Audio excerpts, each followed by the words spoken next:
Hey, welcome back to the next episode of Yamo. This is the Year of Magical Learning podcast. And today we have Reflection 338 and a brand new book. This book is one part reflection. You may hit the gold vein once in a while, but then after that, it runs out. So maybe. Yep. That's actually the reflection of this one. It's called Permission to Fail is the reflection title.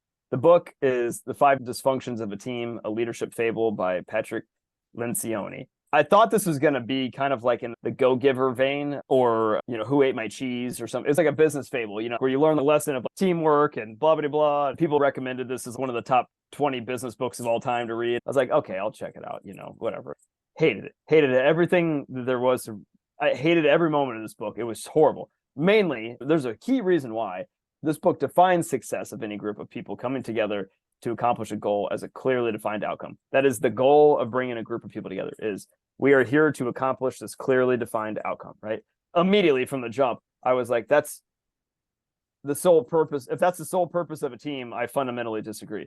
Because, you and I define success of a group of individuals coming together with a shared purpose to help produce meaningful work and meaningful relationships, and then the outcomes are what the outcomes are, right? Like, I don't really care. I don't think either one of us are going, oh, hey, we're getting together to build a $1 billion unicorn to help do this. And if we don't do that, then we don't need to exist. You know what I mean? Like, that is not how we define success as a team. And that's not what we even care about. We could give two shits whether or not this, Clubany, could become the new Catholic Church for all I care and have billions of dollars of endowments like Harvard or whatever. I don't give a shit. Like, I don't think you would either. Did we have fun doing it? Did we do what the people we like to do? Was the work fulfilling, and were the people around that you did the stuff with fulfilling for you? Then that's what the goal of a team should be, coming together, right? Not some fucking defined outcome. So first off, I fundamentally disagreed with the book, and immediately, like, I couldn't get my brain past that. It was like roadblock right out the gate, and I'm like, all right, I'll keep going on it just to see how this shapes out. It didn't. It just even got worse. It was all about numbers and productivity and everybody achieving a goal together. So here's where the reflection comes in, right?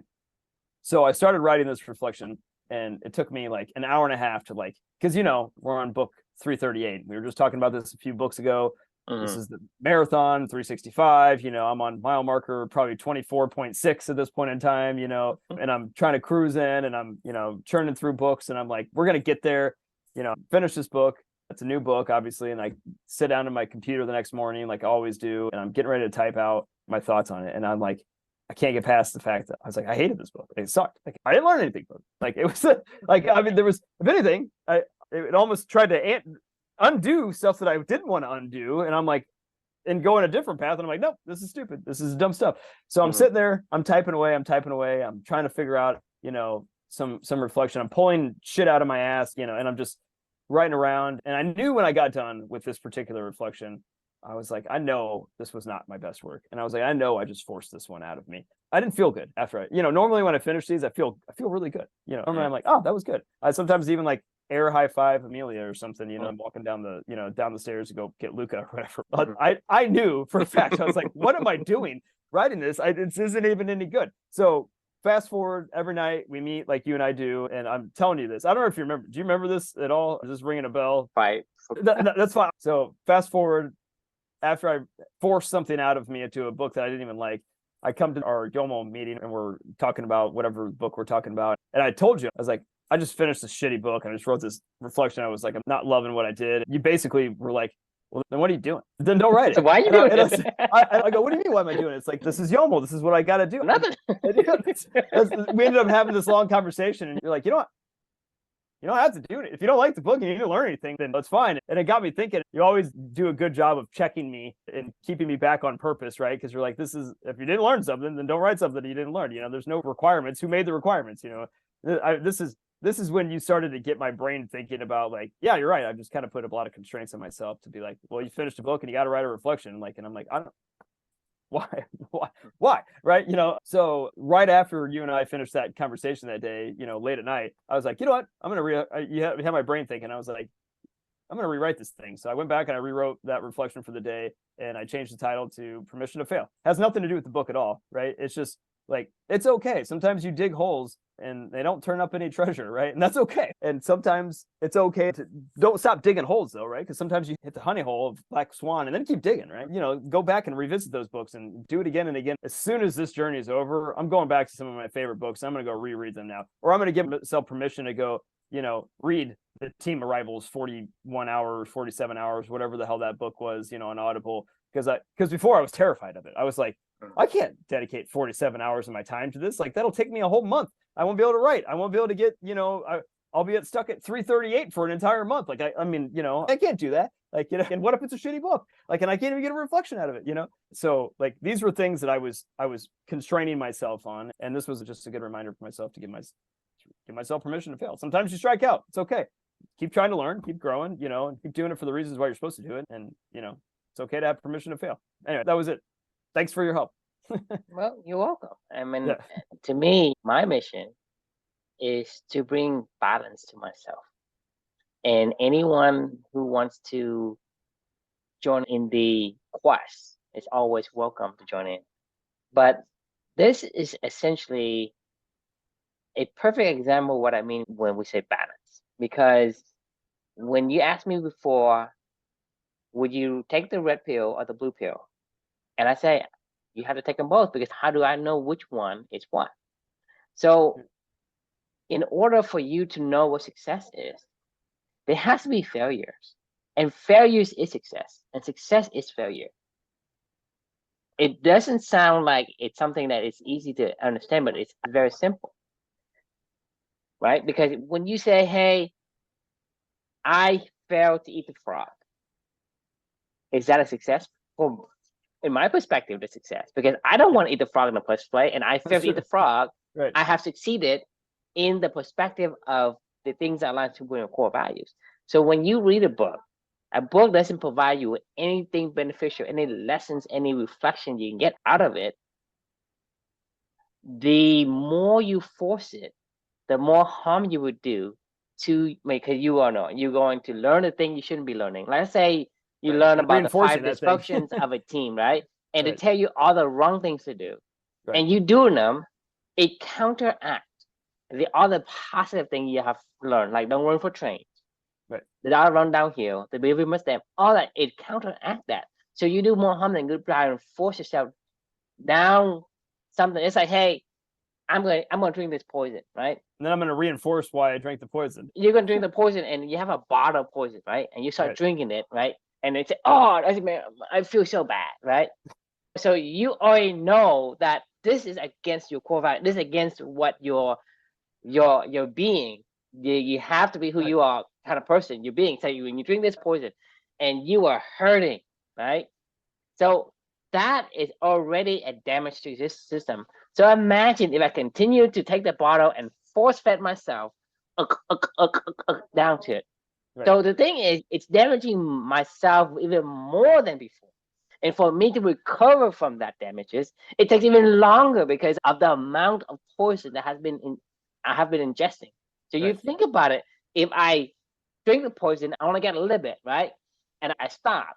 And with my immune system and with some medications and with some, neutralizer, whatever, I was able to recover quickly. So to me, that is a success. But I have failed to drink all of the poison, but I have succeeded in not killing myself.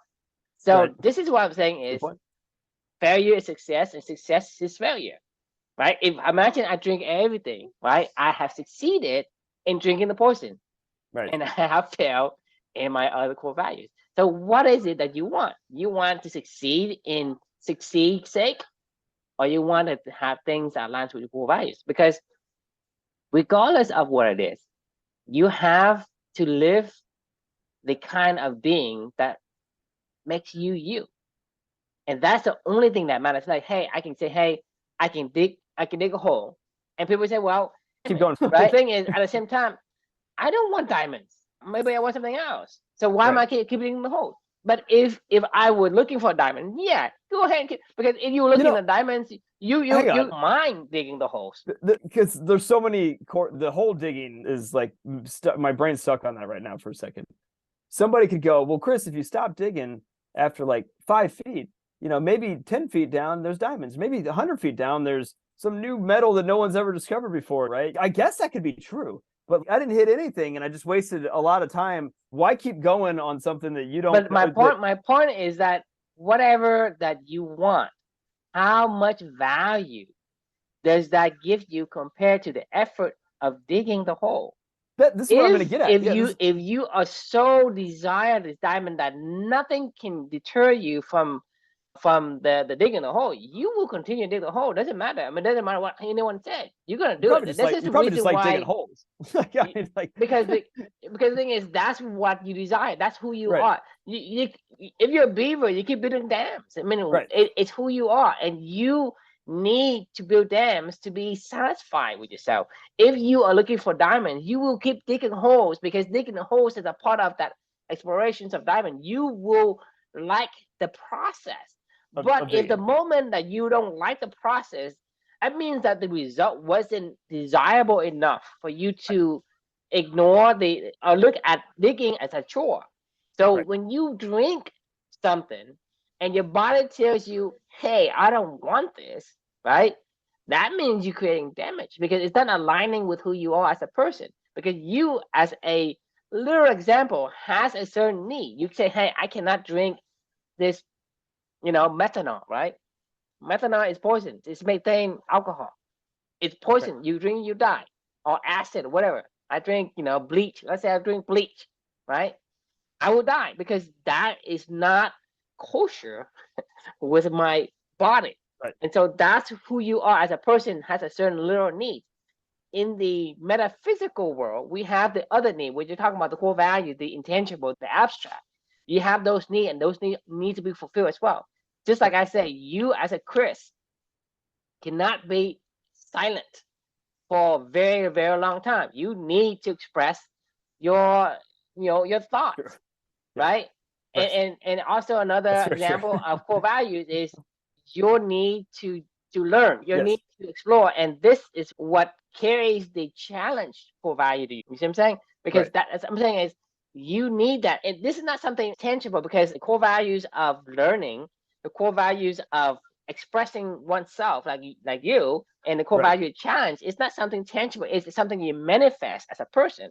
But from a literal to the metaphysical world, it's similar. It is relatable from one world to the next. And the thing is, in all the world we have, there has to be a balance. And that balance determines whether or not you enjoy your existence or you don't. Right. And failure is like I say, failure is success, and success for you, because when you say, hey, I have to drink certain things, right? And this is what I'm tell you before is, one of your core value was never quit. And I wholeheartedly object to that meaning of never quit, because, hey, look, there's certain things you want to quit because it's not good for you. It's not aligned with values. I should have quit reading this book.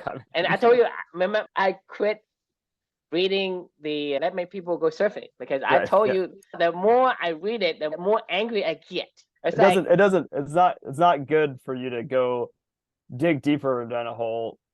So hang on, the holes, I still got to go back to it really fast. So, in keeping with the idea of, pretty quickly when you start, I don't like digging, to be fair. Like I hear what you were saying about the whole beaver. And the things down doesn't align with your values. Digging, the act of digging isn't something that I enjoy, right? The act of finding shit when I dig, and digging a lot of holes, is fun for me, right? So I can think of every great book that I've ever read that I wrote multiple reflections or that I got my brain thinking. I think you probably know within the first, maybe even in the introduction, probably, of the book, you probably know whether or not this is gonna be, I hit a little honey hole or not after a couple digs. You know what I mean? Correct me if I'm wrong. Every book that you've ever read that you're just like, oh yeah, I'm in. You probably knew it within the first. A lot of times, with the excerpt of the book, you kind of know what kind of book it is, right? Right. And the thing is, in the excerpt, there are books that says nothing. And there are books that say something that say, hey, that's something I want to find out. That is a question for me to find answers to. So if that sparks a question, even from the excerpt, then that book's going to be great, because you will learn something. There is a reflection or a lesson that will come out of it. There is a need to answer a beautiful question. Right. But if Yeah, an excerpt doesn't give you any of those things, the book generally is going to be pretty much bland, and it's going to say blah, blah, blah all the way through. And sometimes some book will give you things that are counterintuitive to what you believe in. You and I believe in balance and the enjoyment of life. We don't believe in eating a frog. To me, there's no need for me to go and put a dent in the universe. Someone else can do that. Right? Someone else with the Steve Jobs can do that, ability, with the desire to do, because we're talking about David Goggins can do that, man. And everybody has their own personal core values and their own journey, and that's fine. There's nothing wrong with it, and that everything's right if they do that. Because you're talking about, like, for example, back in a few episodes, we're talking about a rose in no man's land, right? We praise these nurses, okay, because these nurses, they are the one that need to express this TLC to these soldiers. But at the same time, so that is their calling. That is what make them who they are, and they must do that. But at the same time, you have to think about it. Without the soldiers, there won't be nurses.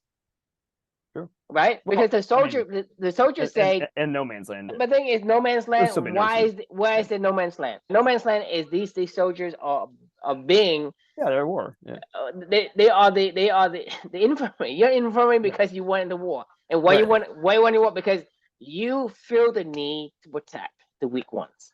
Right. You are a man. You are an honorable person. As that person, you do not want your country invaded and taken over, and your loved ones, especially the weak one, your mom, your sister, the nurses, all these weak ones, you feel the need to protect them. That is also their calling. So everyone has their particular set of core values that they need to express and live that. And so whether or not eating the frog is right for you or digging the holes is right for you, you know, because it tells you, hey, like if you think about it, for you to go and fight and protect, right? For you to, for example, for me right now, if somebody were to put a gun, like me and my wife were going down the street, and somebody put a gun and shoot the gun, I would step in front of her without even thinking, because that is my innate need to protect. Right?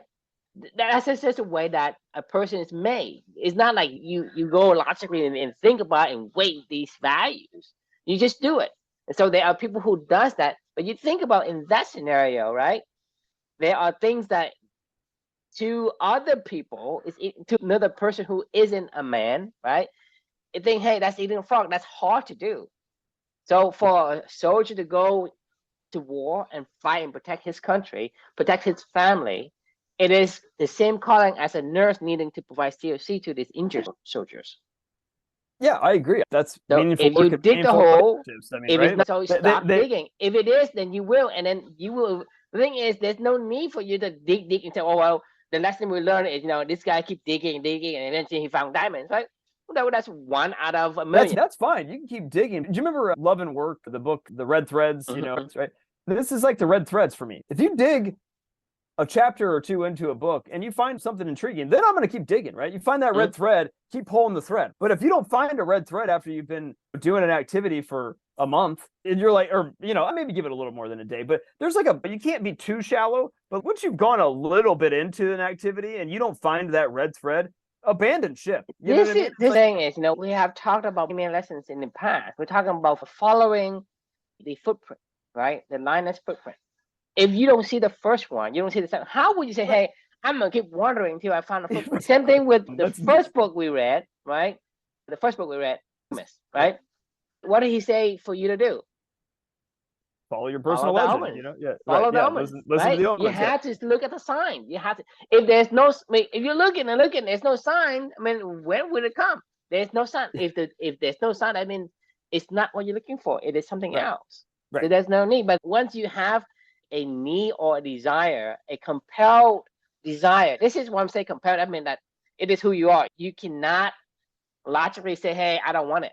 Just like, hey, I told you, hey, for some reason, I don't want to breathe. I'm going to stop breathing, right? It's not like, hey, it's something that compel you to say, I have to breathe. So that is the same thing with the core value. Might not be literally that way, but It's very similar. It is the same way. It's just very like much the same way. for you and me as a man, right? We need to marry to a woman. I don't want to be married to another man, right? You see? So we have that need, right? I need to marry to a person that I think is beautiful. And Sure. same thing for you. And so there is a need that person have to have. I suppose that person could be not me and not you. That's what I'm saying. That's why you and I have a wife. Right. But you get it. It is a uncontrolled urge to fulfill that part. You have a role to play. You want to pull the thread. I mean, once you find it, you immediately want to keep pulling it and go down that. Yeah, Chris, you born a male. You don't want to say, "Hey, I'm gonna go and like you say, go marry another guy." It's like because my role. Say this: if their red thread was that, then that's fine. But like I'm talking about to you specifically. Right. So everybody has their own, and I respect that. Do whatever you need to do. But as for me, I'm making an example of this particular unique individual. It has a certain set of combinations of genes, and that makes me true, right? Whether that makes me a beaver or whatever, that's who I am. And there is a certain thing because of that combination. I must do a certain thing. There is a role that I must fulfill. There is my responsibility. It's my fate to do so. My fate is to be a man, to have a wife, and to have kids, right? It's not my fate to go and have sex with a goat. Right. You know what I'm saying? Because I don't want to, because my body say, hey, that's not something that's desirable. But you get that everybody has a certain uncontrollable need. And like I'm saying a need and urge, or the thing that you have to fulfill to be that. And so that is something that you will do regardless of whether you think or tell yourself that I don't want to do it. Yep. So I think I totally agree. Actually, I love doing these because you just made this clearer in my own head. You are right. There are people that can keep digging a hole that returns no fruits, no red threads, and maybe they end up discovering something way. Maybe they spend 20 years digging that hole, and maybe they stumble upon something that they're like, I finally found that red thread 20 years later. It was all worth it, and it's a game changer. Well, that's great. Most people, it's not worth it because the thing is, in what I've seen, it's like if you don't have the joy of the act of doing it, right, you will not be happy because you say I make this $1 million or $1 trillion. It's like, I mean, you don't really want it because it isn't what you want something else. Let's say I go and I keep searching for a sunken treasure, right? Do I want a sunken treasure, or do I want something else? Probably something. I guarantee you do not want the sunken treasure. You want something else. You want a girl. You needed that sunken treasure to give you the ability to go and court this girl, or to go party, or to buy a yacht, or maybe something prestige, to bring home it isn't the treasure itself, but if you are an explorer, right? You love the act of exploration already. So to go and search for it, the act of searching it, it's already fun for you. If you are the other guy who found it, you're not going to be happy. Just like people who win the Olympic, right? What's my purpose now?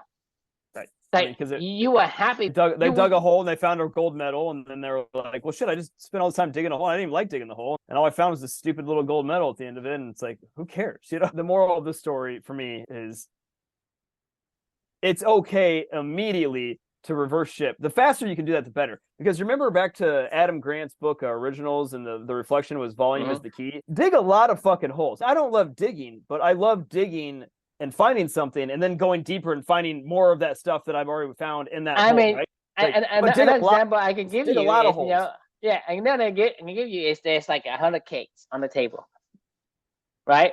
Do you eat all the cakes? Or you just eat a little bit, say, I like this one. And then you move on, right? Yes. And then you found the one you want. Then you eat all you want. You don't say, hey, there's 100 cake. Well, I eat it. I don't like this one. I think it's going to get better if I keep eating it. Right. Hey, there's no red thread. Stop eating. Stop eating. Right. Same thing with, like, when I told you I opened the bottle, I'm thinking it's poison, right? The less I drink, the easier for people to save me. Because the more I drink it, it's like I went beyond saving. If you had 100 bottles of wine and somebody said, hey, this is the most expensive bottle of wine that exists in this world, and you take a sip of it and you're like, that's garbage. But they're like, well, no, try it again. Just keep drinking. Like you'll find all this special, stuff that you've never even thought you would find. And you're like, okay, all right, take another sip. And you're like, that wasn't that good. This happens all the time when you drink wine. That still wasn't that good. They're telling me all this magical stuff of like why this is going to be a great bottle of wine and why I should be experiencing this and smelling this and tasting this and feeling this. And then I'm like, no, that's not good. It's not any good, right? Well, just like you're saying, a lot of times people keep going on these wines. Maybe they'll drink 30 bottles of that same wine and they're like, I think I get it. I think I finally get why I. How many people have done that? Have ever successfully go to drink so much wine that they finally get it? And what is logically and probabilistically, what is the percentage of people who actually found that at the last drop of the bottle of wine, say, hey, I have gone through thousands, hundreds of millions of bottles, and I found this one. If you keep drinking this one, the last drop is really good. It's way better than the first drop. So the thing is, a lot of people take a lesson out of context, right? Because it's not the same thing. You cannot take something. This like another context. I'll tell you. Say people say, "Hey, what doesn't kill you make you stronger?" Right? That is one context in one specific scenario, and they take it and apply it everywhere. Yeah, so the same thing with the whole digging. This is David Goggins shit, by the way. I'm going to finish his book because he has an interesting story. That's the only reason why. No, I know it's kind of counterintuitive because I'm saying, but he's actually entertaining me in his story, right? But like his message of basically what doesn't kill you makes you stronger, and to take your pain and channel. Like, I'm going to reserve my comments until after it's done. But I'm not saying he's not a remarkable person. Actually, I'm really interested. He's a very intriguing person. He's an extreme. But person. The thing is, he's extreme. Yeah, the extremity is that that's who he is. He cannot tell people to say, "Hey, be like me." Say, "This is what I've done." No, you already have the build. You already have the gene. You already have the DNA that makes you that person. Be that person. Congratulations, good for you.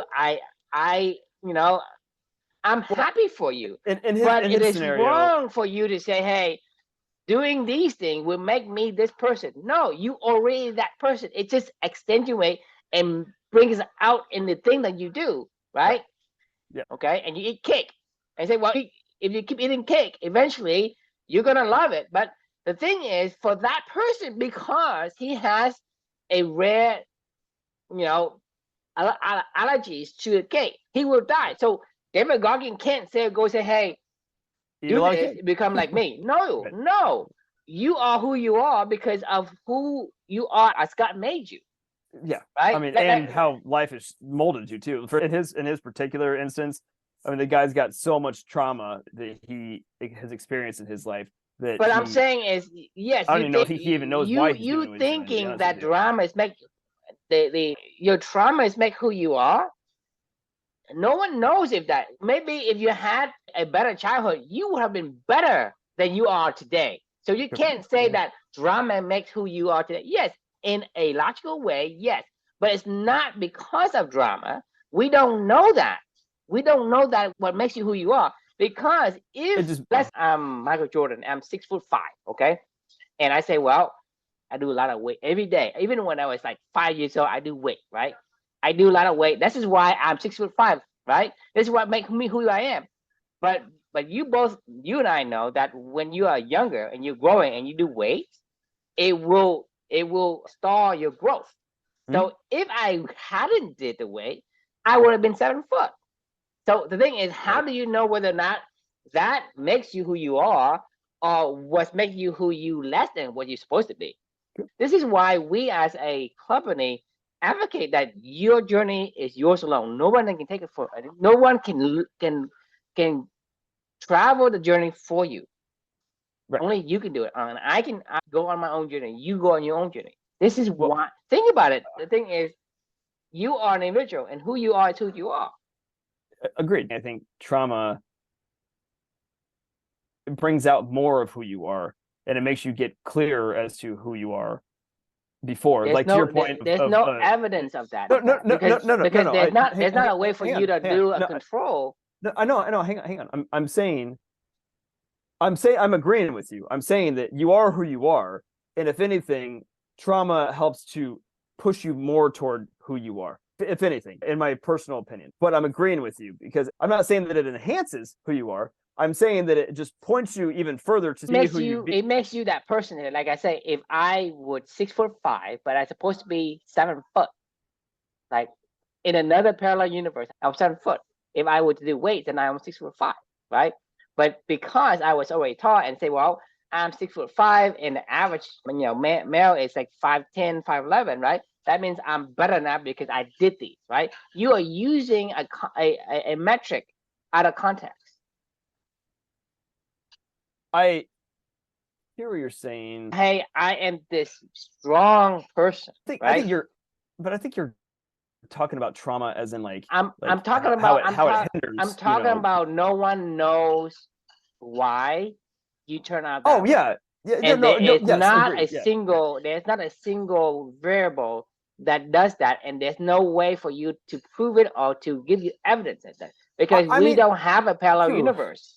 True. Some of the shit this guy is talking about. For people to talk about in a book and tell people this is how you should do it as well is a bunch of garbage, and that will actually become poison to other people. Agree. Because if they do something that's not theirs, like if you're on Beaver and I say, well, I'm strong, you do this, you become strong. It's like, no, I do this, I become the worst Beaver ever. And even less than a lion, and then I can't be anything.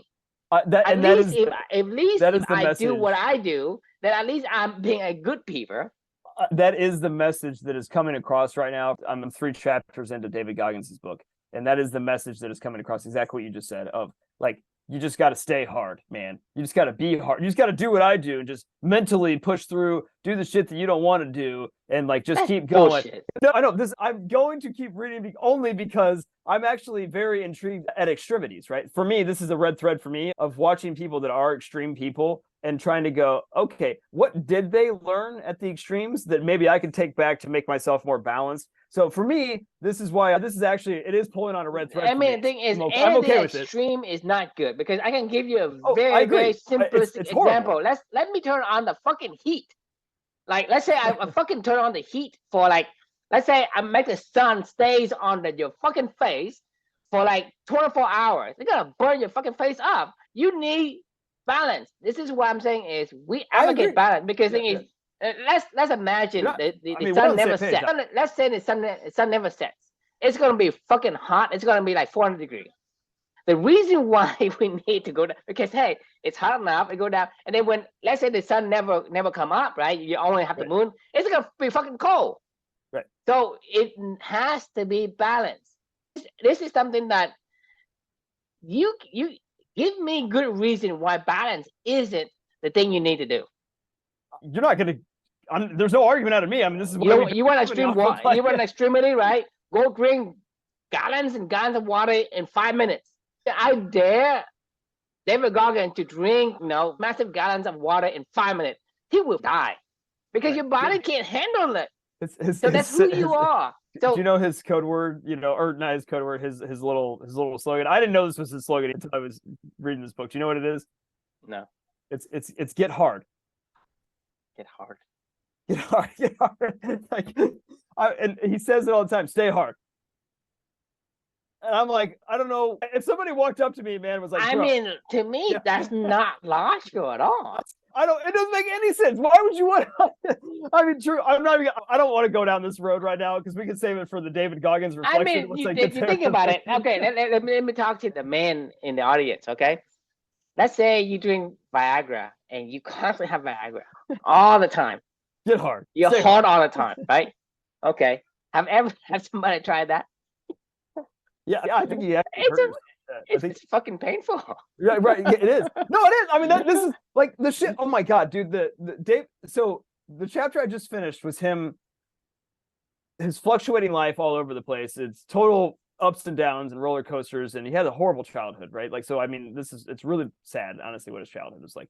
And then he gets to, but don't embrace of sadness.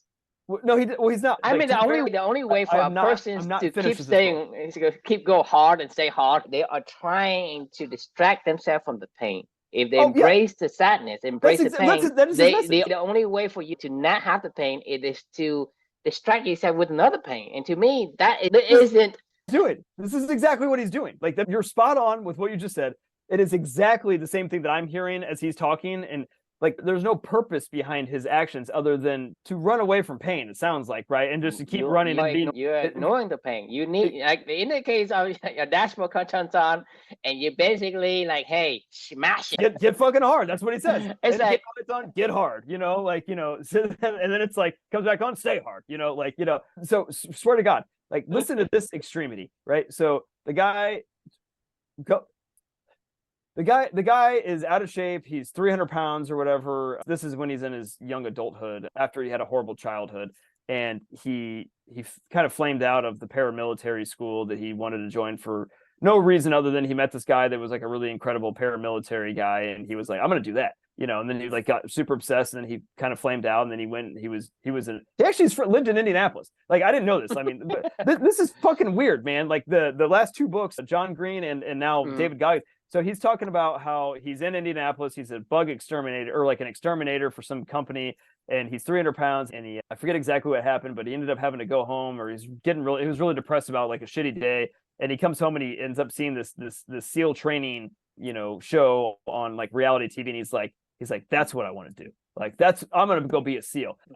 Not because you said like, I want to go protect my country. Not because I'm like, I feel like, we have people to defend. He's like, no, I just want to go physically challenge myself and extremities and, do all this. He was like, I'm going to fucking do this. So he's 300 pounds. You go become a SEAL, you have no duties, right?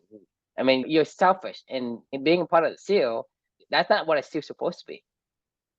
Right. This isn't just it's not just being a professional athlete. Like I think he sees as a SEAL as like somebody that's just like a mentally strong. It's not a competition. It's not a show. People's live and the whole thing. They want to give you a mission, right? I say, well, I'm just go here because I want to get buff, right? To me, that is just like misaligned out the gate.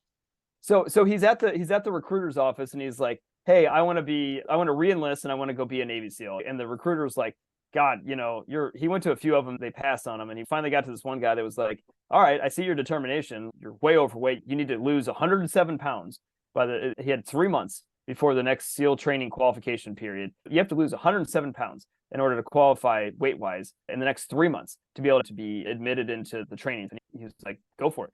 Try it. So he did. So every day he ate like no food. He worked out like 9 hours a day almost. He either did cycling or swimming, or eventually he got up to jogging because he just wasn't able to physically go jog for a while. Then he would go do weights. He did this for 9 hours a day for 3 months straight. He lost 107 pounds in 3 months. Like, I mean, that is insane. And then he's talking about how he learned all this mental strength and whatever. And by the time I got into SEALs, he's like, hey, this is just make me even better. I mean, I'm already on this road anyway. Like, let's fucking bring it on. This is not normal. And this is even just like try to push yourself. This is insanity. The thing is, people can be insane all they want. And if that's who they are and they enjoy it, that's fine. Just don't tell other people to do it. But don't be an influencer of people, like, and be like, hey, insanity works. Like, No, it works for you. That's right, fine. Exactly. But my point, the reason why I'm so worked up right now is because it do people a disservice for these kind of people who go in there and spread the wrong message, because it works for him because that is who he is, and that's great. But everybody is not the same. They have their innate need to do certain things, and you say, well, you gotta find that need, not the need that not how I did it. If you can take inspiration from me because you feel drawn to it, then yeah, do it. But don't say, hey, this is how I do it. You should do it too. People are gonna do that, and they're going to derail their life. Just like I say, hey, I'm a beaver and I'm trying to be a lion, right? My life is miserable because I can't be anything really good because I can't be my own self really well. I agree. Look, this guy, he's got a remarkable story, but like, stay and hard. That's great, and that's great. Up. But my that's what I'm saying is, I kind of like get worked up by the fact that it's a massive. This is not replicatable, and it's a disservice to the people. Yes. It's basically deception in a way. It's deception because hey, be like me. This is how I do it. 100%. It should work for 100% of the people. Exactly. Like, it should be 100% of everybody who does it. Don't say results are typical. That's his deception. When you do deception, which is against my second core values, right? You know me, my second core value is really high, which is what? Integrity. Integrity, yeah, right. It goes against, that's why I'm so worked up, because you have your own core values, and I feel the need to express my anger at this. It's not like I want to, I'm compelled to, because one of my core values is integrity, right? Why does it make you but boy? Because you have a certain core value. Who makes you who you are has that component, and that component is in you, and it makes you but it's boy. because you don't want to. You don't be a Navy SEAL because you want to fucking stay hard. Like, you be a Navy SEAL because you want to, protect your country. You want to be a part of an elite group of people that are doing elite things to protect your country. You don't join the military to stay hard. Like, and to just challenge yourself. Like, that's not why you join the fucking military. Sure, that may be why some people do it, but like, it's purposeless shit is what he's talking about, right? Like, the stuff that he's saying, stay hard for what? Like, what am I saying hard for, David? Like, what am I getting hard for, David? Like, I mean, this is I don't understand, like, and maybe I haven't gotten to it in the book yet, but there's never been anything that I've heard. Maybe you drink all of the bottom wine, eventually last drop, you will appreciate. Like, if the purpose is just to get hard the entire book, and that's what you're going to leave me with, this is giving me extreme ownership vibes, where I'm like, I get it, but like, you're in war. That's not applicable to day-to-day life. I can take your idea of it's my fault and I can fix it, but that does not mean that I gotta be psychotic about it. Because then you think about it, don't get me wrong. If there's war, I will go and I will fight, right? And I will endure. This is the word, we endure. If there is a fucking medic, like some kind of plant in Mount Everest, right, and that's going to save my family or save the world, whatever, I will go. I will endure all the harshness, take all the risk of dying there. I will embrace the suck if I have to. But if no one is sick, no one needs to go get that plant up on the top of Mount Everest, why am I going up there? But you get my point, right? Yeah, no, I do totally get it. It's not to say that I won't do it. It's to say that what is the reason for you to do that? What's the point? Like, what's the purpose? What, like, you're like, anyway, we're down a rabbit hole with David Goggins, so I'm going to save it, because it is. I'm not informed enough on his life yet to continue down this road. All I'm giving you is my first initial impressions, and it kind of is applicable to this reflection, because a part of me is going like, I don't agree with anything that this guy's saying. However, his life is it's such a train wreck that I honestly can't turn away. There is a red thread that's pulling me in. Maybe that's why so many people have read his book, because it's like, it's a fucking shit show. Like, his fucking life's a shit show, honestly. Like, people are drawn to shit show. He's like, his childhood was truly tragic. He was beaten mercilessly by his father. Him and his mother, same thing. His mom was beaten. They ran away. They lived in poverty after they ran away. Then he went to a small town in Indiana where his grandparents lived, and then he was like, tormented by racism and things, and people, because he was like the only black kid in a really rural hick town in Indiana. And, then from there, he, didn't ever learn anything in childhood or in school. And, so he had no real education, and then, blah, blah, blah. Anyway, like, it is kind of a tragic story as a youngster, right? I mean, it's very, and then the stuff. But then I have also come across many other life stories that's, it's 10 times worse than that. So, oh yeah, what's the excuse? I mean, that's the thing. Is what I'm saying, right, is that it's no excuse to say, hey, my story is bad, I'm gonna write a book and tell people about it. No, that's not what's going on. He's just setting the stage. So he is the prototypical boomerang, in my opinion. The pendulum, right? Remember the Kabbalion, life has polarity, whatever, all that stuff, right? His pendulum swung so far to the negative when he was a kid, and he had no idea. He could not process it, didn't understand it. This is the balance. This is the balance I'm talking about, because you swinging all the way back, so right? far that it's going to swing all the way back. And that is the balance, because you have so much negative energy, right? It has to go to the other side. This is why I'm talking about balance. But if you never have to go that, right? That is your mode of the pendulum, right? Other people have a shorter one. You can't tell them, right? Hey, you're pretty balanced right now. Go hard. Because the thing is, he swings all the way to the other side, and now he swings all the way back, and somebody's saying, hi, I'm just nuts. Now I want to go all the way to the end like him. It's like, that's not possible. It shouldn't be. You have to have a balance, right? Because if your mode is only this much, right? You swing from here to there. That's it. But if you're longer, then you swing. But you can't stay here and then go to the other. It cannot be imbalanced. So if you don't have the extremity of a childhood, you can never be extreme like David. Like I say, he is who he is because of who he is. It's not Right. because he did something that is that, right? Well, I mean, Circumstances push it him did, to. but he's not in control of it. Is the point? He's not in control. No one is in control of you, and I are not in control of our destiny. Okay, I'm telling you this because I'm giving you a very basic example. Stop breathing. See what happens. Are you in control of yourself? No, your body controls you. Right. Your body say, hey, let's say you drink, gallons of alcohol. And can you tell your fucking headache to go away?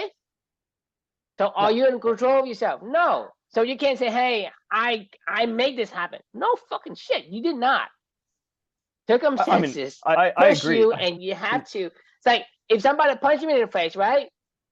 The only thing I can do is like I follow the punch. Right. That's what I'm doing. My action is because somebody punched me. I'm the effect of a cause. Yeah, you could get hard. Yeah, you can get hard. We got to put a pin on this one for the night. All right. So what we can leave everybody with, the final question for you is, are you giving yourself permission to return nothing sometimes from your search, and that's okay. Like, just recognize when you found nothing and move on. Don't dig deeper. Now, there is a red thread with this David Goggins book. I'm going to go dig deeper because there's something to find here, and I will find it, or I won't. But either way, I want to go explore it. So I'm still into it. Obviously, we're having a fun conversation about it. So there's something that's pulling me in here. So I'm going to keep exploring it. But all right, thanks for joining, and we will see you all tomorrow night. Sounds good. Good night.